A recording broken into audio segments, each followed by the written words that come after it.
Ich bin hier. How's it going, everyone? I love anything with stars. Star Wars, Starbucks, Stars. Why not Starfield? So many years in the making. Oblivion was top. Skyrim was a clap. Fallout 3 was a licky. I trust in Todd. I do. Someone talks shit about him, I knock him the fuck out. Oh. It's been 9 years since his last game, his vision come to life. And then the reviews dropped. Where were you when the reviews dropped? Not a slam dunk like with Skyrim. Mixed indeed. Like me. Mixed. Race. Love it. Yeah, a lot of opinions raining down. Hey, cover. And I'm here to add mine to the source. But this review will be different than my usual ones, cause I'm embracing my contrarian nature. Ich bin reaktant, explosive. I hate what people love, and I love what people hate. That's me. AIDS. Geil! But before you hear my opinion, there's something else I have to tell you. After almost a year, I've been finally able to pull another sponsorship again, which is not easy for me because of increased Schmeckma-Produktion. And that sponsor is Opera GX. You can use this to access Bing, to access TikTok. I played the same video on 2 browsers, Opera GX and La Competition. And check out the memory usage. That's different. And why is this useful? Easy. You can go blast! You have a limited amount of dedicated RAM. So if you're playing Starfield and you're talking to Sarah Morgan and you're in the mood for some Gorkok 9000, switch tabs, glizzy overdrive. Also, normal browsers are fucking boring. In Opera GX, there's a very important feature. If you go under mods and type farts, you can... This is very good and great and all out just useful and nice. You have background music, opening and closing tab sounds, wallpapers. Interesting for me. GX Corner. Look at this. What do I see? Anime. Everyone knows I love anime. Yeah? They find good deals, free shit. For example, there is The Evil Within 1 is available right now for free, and that is one of my favorite games of all time. And you get a release calendar, which is useful for me, maybe for you too, huh? All my homies use Opera GX. And now, so can you. Come on, bruh, it's free. Give it a shot. Try it at least. Use my link below to download Opera GX today. Back to the Starfield review. My taste in games is in reality actually very mainstream. Und dann kommt Bierenspiel. But in regards to Starfield, the things people complain about aren't issues in my eyes. And the things people love are its biggest weaknesses. And among all those weaknesses, there's only one that truly matters. Exciting stuff. Let's get into it. Claim number 1. Combat is ass. What? Almost like what? What game did you play? Huh? Come on. I think in terms of moment-to-moment gameplay, the action is the best part of the game, and to me it feels great. Not Call of Duty great, but still very good. The weapon variety is very good, although melee weapons, you can tell that was an afterthought. The variety there is, yeah, arse. But I shoot enemies and they bloat around, and then I approve. If you liked Fallout 4 gunplay, you're gonna like this too. And I like, who you kidding, huh? Claim number 2, skill system is shallow. This one is weird. What single player Bethesda RPG did you guys play over the past 20 years that was insanely in-depth, where you calculate complex numbers and have to compare and contrast what type of damage, negation, armor types and percentages? Is this a joke? Bethesda RPGs are not that deep, bro. Skyrim, simple. Fallout 3, simple. Oblivion, simple. Fallout 4, simple. They are simple and they work. In fact, I love this about Bethesda RPGs. I think they hit the perfect balance. And Starfield, to me, is insanely addictive. I always had a skill that I looked forward to, that I was eyeballing, and I desperately wanted. And I'm level 70 on New Game Plus, yeah? And I'm still in that situation. I still want more. I need and want to level up more. And that's how it's done. Fantastic job here. Deniers take the air. Claim number 3. The UI sucks.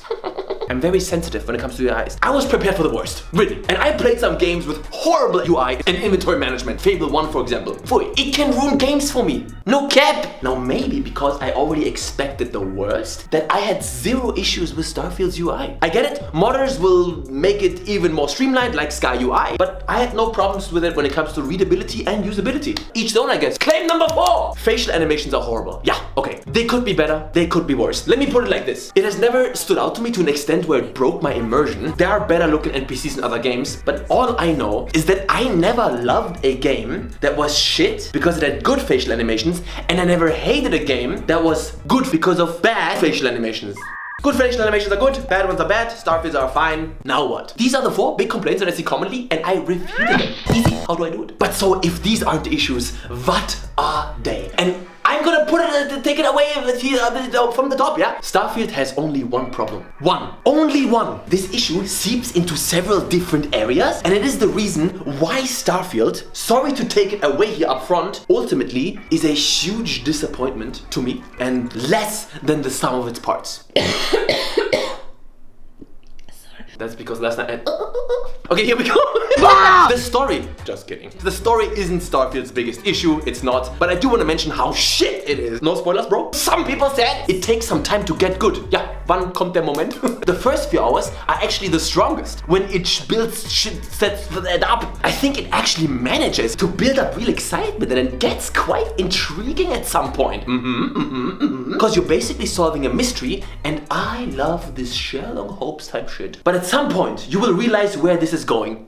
And man, this may have been cool and creative when it was written, like 10 years ago, but at this point, in 2023, this subject matter, not saying what it is, it's been milked so hard that it's the most generic ass, creatively bankrupt, nothing burger diarrhea I've ever seen. The moment I got what the game was getting at, I rolled my eyes like, really, bro? Incredibly uninspired. The resolution to the mystery is a gimmick to introduce a feature. Starfield has no story. Literally. Those of you who finished it know what I mean. There actually is no story. But now for the main course. I will now proceed to explain why Starfield isn't a lot of fun. Why a game like Starfield can't be fun. Also, to me, yeah, okay? To me. To me. Before any retard time-stealing shit.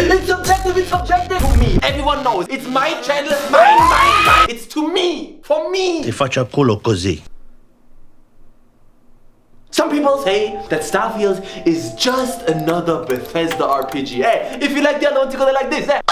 Nein, falsch, absolut falsch, incorrect. It is missing the key ingredient that has made Oblivion, Skyrim, Fallout 3 into my favorite games, and that is meaningful exploration. Procedural generation is where meaning goes to die. Understand? How ironic that a game that non-stop talks about meaning utterly fails at delivering any kind of meaning to you. And by meaning, I mean experiencing things artists have created and carefully curated for you. Visual storytelling, wanting you, the player, to experience something in a certain way, with a certain art, with a certain pace. I don't land on a planet and think, whoa, what's gonna wait for me here? Planets are boring. Randomly generated environments and randomly placed random locations that offer you nothing interesting and that are endless walkways apart. Repetitive, zero environmental storytelling, no meaning. It's not made for you, it's generated for you. Stormvale Castle in Elden Ring is amazing. Now imagine if behind Stormvale Castle was another Stormvale Castle, just slightly differently arranged, you know, AI style. And then behind it is another one, and another one, and another one. You'd be diluting it to the point of meaninglessness. That's why Starfield isn't able to deliver any wow moments where you're in awe. Despite its crazy, ridiculous scale, none of it impresses. There are shockingly few highlights or memorable moments in this game. I saw someone online say, some of the most epic moments I've ever experienced in gaming are in Starfield. Whoa, Bruder, zeig mir. Das ist Quatsch. All the handmade content in this game is spread so thin over so many planets. Imagine it like a toast, yeah, a toast board the size of Manhattan Island, and you're spreading one spoon of Nutella evenly on the entire toast board. That's the density of content. Starfield excels at nothing except filler. Liurnia of the Lakes, first sighting, fucks all of Starfield in the ass. The view of Hyrule Castle fucks all of Starfield in the ass. But let's keep it Bethesda. Discovering Markarth, the view of Solitude, finding Tenpenny Tower, fucks Starfield in the ass. Because it's not just about beauty and wow, looks cool. It's about beauty in combination with the possibility and intent. Starfield has some beauty, but no possibilities or intent. There's more excitement and sense of wonder in your walk from Helgen to Whiterun than in the entirety of Starfield's planets combined. Starfield ist ein Haufen generierte, sinnlose, belanglose Scheiße am Fließband. Sorry, ist so.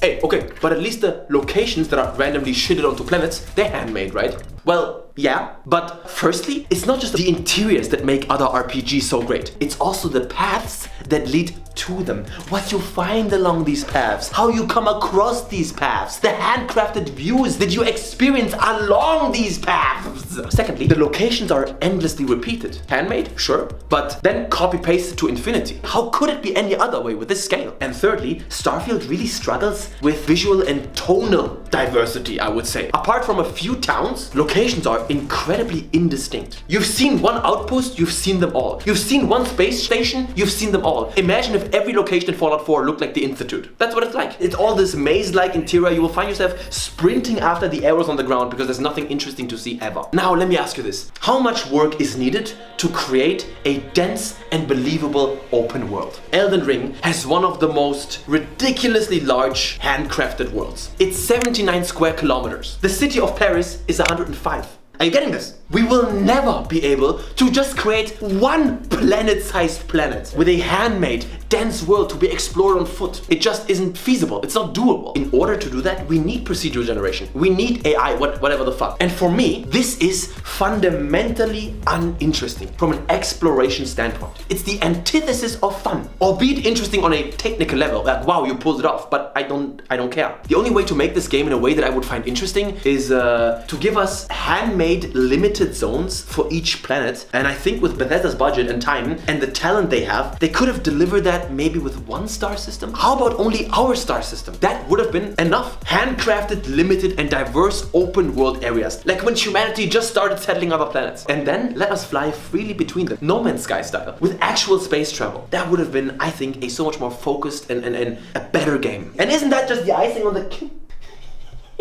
Oh, Sammy. A game about space travel has no space travel. It has space fast travel. The only time you're in space is when you're orbiting around a planet, basically stuck in space. You want to go somewhere, you fast travel. And before you say, oh, but that would be just boring emptiness, then you're right. But what about the boring emptiness on planets? That's 99% walking to meaningless procedural bullshit location with no value. Goodbye. But you can scan planets on the way, Bruder. Yeah, okay, you're a plant. And just by the way, land vehicles wouldn't solve that to me. They would solve nothing. It would let you skip the walking, but the core issue of meaninglessness remains. And don't even get me started on the scanning and mining gameplay loop on each planet, bro. Aus dem Vega geht zur Seite. It's a fucking chore, man. It's No Man's Sky. There's nothing fun about it. Even fighting the wildlife isn't fun because they're not monsters or enemies. They're just, I don't enjoy massacring random animals. Das ist Brutalität. And what else can you do on planets? Build outposts, yeah. This gameplay loop is somewhat important to Starfield. You don't have to engage in it. You need resources for everything. You get them faster by building outposts. They also require resources. Then you get more resources to build the bigger outposts and on and on. Todd has been in love with the idea of rebuilding. I bet the next Elder Scrolls game will be like, we are rebuilding some kingdom, bro. Enough. Stop it. I don't want to rebuild, bro. I don't want to make my own content, Bruder. Okay? Mach du. I want to explore and discover your content. I want to get lost in a world that you built for me. Bench mode. And the sad thing is, every time I entered a handcrafted area, I was briefly reminded of what they're capable of and what could have been if they scoped their projects appropriately. The cities are outstanding. Why did they shoot for the stars? The contrast is astonishing. There would be more joy and intrigue in exploring a game that's just a handmade house than in exploring a randomly generated planet. I don't care what an algorithm has to say. I care about experiences that creative people make for me. The next Starfield can have 5 trillion planets and it will make zero difference. Even after Starfield, one fact remains. There's only one amazing, perfect space game, and that is called Super Mario Galaxy 2, and that's not even remotely a joke. Alrighty. You know, Todd Howard said that at some point he felt like maybe they bit off more than they could chew. I think the final product proves that you did. Halfway through the project, you realize this is why nobody tries to make this game. You should have created a world for the player, not endlessly generate emptiness for nobody. Exploration and a sense of discovery in Starfield are, I think, nearly dead. And this is what made your games great to me in the past. You say Starfield is the biggest Bethesda game yet, but to me it feels like the smallest, because fast travel makes it feel disjointed. The endless walking makes it feel empty, and the copy-pasted monotonous locations make it feel meaningless. It's games that where I feel I am rooted in the reality of this universe of the game, and everything else kind of disappears. You were so busy creating a world that's believable that you forgot to create one that's interesting. And Todd? And every time you hurt me, the less that I cry. Alright, final rating time. Just a reminder, my ratings aren't some elaborate calculation that are the result of meticulously outweighing positives and negatives. My ratings are a feeling. How much fun did I have? Because the bottom line for me is always fun. And that feeling for Starfield, 6 out of 10. That being said, if you hear me say in a few years, I fucking love Starfield, don't you come running, oh no, you hated Starfield. First of all, 6 is an overall positive rating. Secondly, I'm not an idiot, despite what my videos. I don't doubt that mods will bring this game very, very far. Why? Because people will add handcrafted content. Starfield has nowhere to go but up, and I can't wait to see what the future has in store for it. By the way, before I forget it, I stream every Tuesday and Thursday for 2 hours in the evening. We have a lot of fun. Why am I still playing this? I have a beautiful little community, and on Sundays I've been playing through every Call of Duty game. And check out the second channel. I just played Mortal Kombat. That's right, I'm a pussy. Okay, thank you for watching, and don't forget what you think. Hello, Reddit meme time. From now on, I will just show one meme that I thought was particularly cool, and not because nobody posts on my subreddit. And this is the one here. I've been air fucking a lot in my videos. I don't know why I do it so much. Why is Steven Seagal in the background? This is just creepy. It's an all-out orgy. Thank you for that meme. What's your name? Autistic Knight 911. That makes sense. Okay, thank you for watching. Ranton out.